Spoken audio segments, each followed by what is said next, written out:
मित्रों, मर्यादा पुरुषोत्तम श्री राम के जीवन पर एक सवाल आज भी ऐसा है जिसे पूछकर बार बार लोग उनकी मर्यादा पर सोच पर सवाल उठाते हैं। उन्होंने अपने पूरे जीवन मर्यादा का निर्भय करने में भगवान श्री राम ने एक बड़ी गलती कर दी, जिसके कारण कोई भी अधर्मी आस्था रहित व्यक्ति उन पर उंगली उठा देता है। भगवान श्री राम ने अपनी पत्नी सीता को एक धोबी के सवाल पर त्याग दिया था और तब गर्भवती माता सीता को जंगल में जाकर रहना पड़ा था। लेकिन पुराणों में कोई भी बात बेवजह नहीं होती। सीता जी के जंगल जाने और भगवान श्री राम द्वारा उनके त्याग के पीछे भी एक बेहद रोचक कहानी है। हम आपको बता दें कि मिथिला नगरी में राजा जनक नाम के एक राजा राज्य करते थे। एक बार वो यज्ञ के लिए खेत जोत रहे थे तो उसी समय धरती में हल से बनी एक रेखा में एक कन्या का जन्म हुआ और वह कन्या बेहद ही खूबसूरत थी, जिसे देखकर राजा बहुत खुश हुए और उसे अपने पास रख लिया। राजा की संतान नहीं थी तो राजा ने उस कन्या का नाम सीता रखा। धीरे धीरे सीता बड़ी होने लगी और एक दिन सखियों के साथ बाग में खेलते वक्त उन्हें तोता पक्षी का जोड़ा दिखा, जो कि एक पर्वत चोटी पर बैठा एक राजा और रानी का किस्सा कह रहा था। वह किस्सा भगवान श्री राम और माता सीता के जीवन का था और वह कह रहा था कि पृथ्वी पर एक विख्यात राजा होंगे जिनका नाम होगा राम।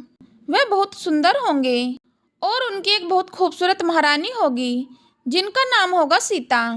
श्री राम 11,000 सालों तक राज्य करेंगे और वह श्री राम और जानकी धन्य है। वो तोते का जोड़ा श्री राम जानकी की महिमा का वर्णन कर रहा था। माता सीता ने उनकी बातें सुनी और उन्हें प्रतीत हुआ कि वे दोनों उन्हीं के बारे में बात कर रहे हैं। मानव स्वभाव वो इस बारे में और जानने सुनने के लिए व्याकुल हो उठी और उन्होंने अपनी सखियों से उस पक्षी के जोड़े को पकड़कर लाने को कहा। सीता की सखियां उस पर्वत पर गई और उस पक्षी के जोड़े को पकड़कर लाईं। सीता जी ने उस पक्षी जोड़े से कहा, तुम दोनों बहुत सुंदर हो और प्यारे हो, डरो नहीं। ये बताओ तुम कौन हो और कहाँ से आए हो? जिनकी तुम बात कर रहे हो वह राम और सीता कौन है और तुम दोनों को उनके बारे में जानकारी कैसे मिली? माँ सीता व्याकुलवश उन दोनों से पूछने लगी। माता सीता के ऐसा पूछने पर उन दोनों ने बताया कि वाल्मीकि नाम के एक बहुत बड़े महर्षि हैं। हम उनके आश्रम में रहते हैं। महर्षि वाल्मीकि ने रामायण नाम का एक ग्रंथ रचा है जो मन को बहुत शांति देता है और उन्होंने अपने शिष्यों को उस ग्रंथ का अध्ययन भी कराया है। हमने भी उस ग्रंथ को पूरा सुना। उसके बाद वह दोनों रामायण के पात्र राम और जानकी के बारे में बताने लगे। उन दोनों पक्षियों ने श्री राम और उनके भाइयों के जन्म की कथा बताई। उन्होंने बताया कि तप के प्रताप से भगवान विष्णु मनुष्य का रूप लेकर प्रकट होंगे, जो कि राम, लक्ष्मण, भरत और शत्रुघ्न रूप में अवतारित होंगे। कालांतर में श्री राम महर्षि विश्वामित्र और अपने भाई लक्ष्मण के साथ मिथिला आएंगे, जहाँ वे भगवान शिव का धनुष तोड़कर सीता से शादी करेंगे। माता सीता को यह बात बताकर दोनों तोता पक्षी जाने की बात कहने लगे, लेकिन माता सीता को वो भाग गए और माता सीता के मन में अभी भी और भी सवाल उठ रहे थे। उन्होंने इन पक्षियों से और सवाल किए, श्री राम के बारे में और अधिक जानना चाहा। इस पर सुकी समझ गई कि यह स्त्री सव्य सीता है। उन्हें पहचानकर वह प्रेम पूर्वक श्री रामचंद्र जी के बारे में बताने लगी। उसने श्री रामचंद्र का बहुत खूबसूरत वर्णन किया और फिर पूछा कि हे देवी तुम कौन हो? पक्षियों की बातें सुनने के बाद सीता जी ने अपने बारे में बताया और कहा कि मैं राजा जनक की पुत्री जानकी हूँ।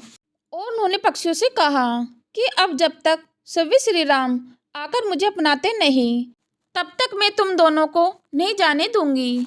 तुम दोनों मेरे घर पर सुखपूर्वक रहो। इस पर सुकी ने कहा कि हम वन में निवास करने वाले पक्षी हैं, हमें जाने दो, हम तुम्हारे घर पर सुखी नहीं रह पाएंगे। मैं गर्भवती हूँ और मुझे अपने स्थान पर जाकर बच्चे पैदा करने हैं। इसके बाद मैं तुम्हारे पास आऊँगी। लेकिन सीता जी ने उनकी एक नहीं सुनी। इस पर सूखी पक्षी ने भी प्रार्थना की और कहा कि मेरी पत्नी को छोड़ दो, यह गर्भवती है और जब यह बच्चे को जन्म दे देगी तब मैं इसे आपके पास लेकर आऊंगा। लेकिन माता सीता ने मोहवश उसकी बात नहीं मानी और सूखी पक्षी से कहा, तुम चाहो तो जा सकते हो, लेकिन इसे मेरे पास रहने दो, मैं इसे अपने पास बहुत सुख से रखूंगी। सारे प्रयासों के बाद भी जब सीता ने उसे नहीं छोड़ा तब निराश सूखी ने कहा कि योगी लोग सही कहते हैं, किसी से कुछ नहीं कहना चाहिए, मौन होकर रहना चाहिए। अगर हम यहाँ पर्वत पर बैठकर बात नहीं कर रहे होते तो शायद ऐसी स्थिति नहीं आती, इसलिए मौन रहना ही ज़्यादा अच्छा है। इसके बाद सुक ने भी अपनी पत्नी की मुक्ति के लिए निवेदन किया और कहा कि उसे छोड़ दे, लेकिन सीता जी ने उसे नहीं छोड़ा। दुखी सुकी ने माता सीता को श्राप दिया और कहा कि जिस तरह तू मुझे इस समय अपने पति से अलग कर रही है, वैसे ही तुझे भी एक दिन गर्भवती होकर अपने पति श्री राम से अलग होना पड़ेगा। और इतना कहकर पति वियोग में उस सुकी ने प्राण त्याग दिए। इस बात से सुक पक्षी बहुत दुखी हुआ और उसने भी आतुर होकर कहा कि मैं मनुष्य से भरी श्री राम की नगरी अयोध्या में जन्म लूंगा और मेरे ही वाक्यों के कारण तुम्हें पति वियोग का भारी कष्ट उठाना पड़ेगा। इस तरह सीता जी का अपमान करने के कारण उसे धोबी के रूप में जन्म लेना पड़ा और उसी धोबी के वचनों के कारण माता सीता को श्री राम से दूर होना पड़ा। तो मित्रों, आशा करती हूँ आज की यह कहानी आप सभी को पसंद आई होगी। यदि कहानी पसंद आई है तो वीडियो को लाइक करें, वीडियो को शेयर करें।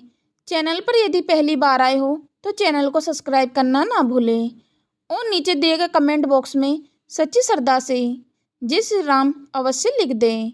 धन्यवाद।